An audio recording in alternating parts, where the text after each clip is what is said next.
I try to sum up a few more of these questions here. One of them quotes a quote that often goes in a magazine in the Hungarian Green Movement called Gaia, which says that the Green Movement is the enemy of nature if it doesn't question the core issues, the central issues, the most important issues. What do you think are the most important, most immediate core issues for the social movements or the green movements? That's one question. Another one is, if you were 25, 30 years old now, wouldn't you be afraid to have children? What do you think are the prospects for the coming 30 years? You partly answered that, but can reflect on it now as well. And this simply asks, okay, our slogan is, another world is possible. What are your practical hints for changing the world? What do you think we should do as activists? What are the most important things to do? Well, that is very much like the first question, like what are the priorities? I don't see how any, I mean, I can tell you what I happen to be concerned about, but there's no reason why it should be what you're concerned about.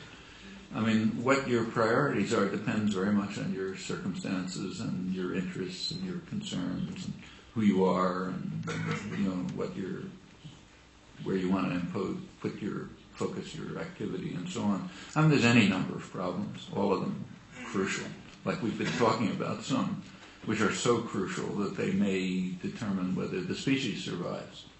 You know? And there are others that just permeate everybody's life, like racism and sexism, for example. They just permeate everybody's life.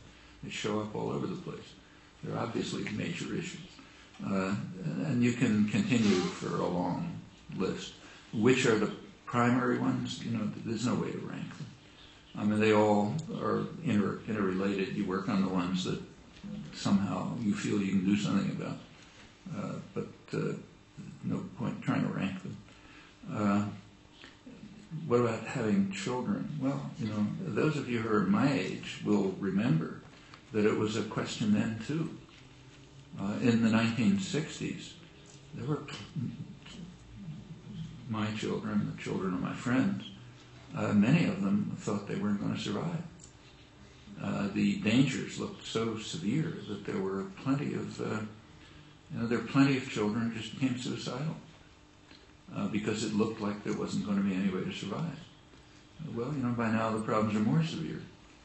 How do you deal with it? Well, you don't solve the problem by not having children. You know, one way to ensure that the species doesn't survive is not to have any children. So that's not a constructive answer.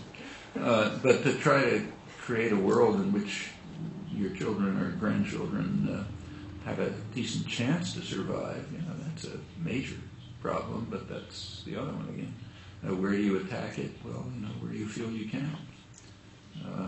I mean, the entire structure of state corporate capitalism, including its ideology, is very destructive. In fact, even self-destructive, because it has built-in tendencies towards real catastrophe. And then it spreads out to the whole array of, you know, problems of life. I don't know how to prioritize them.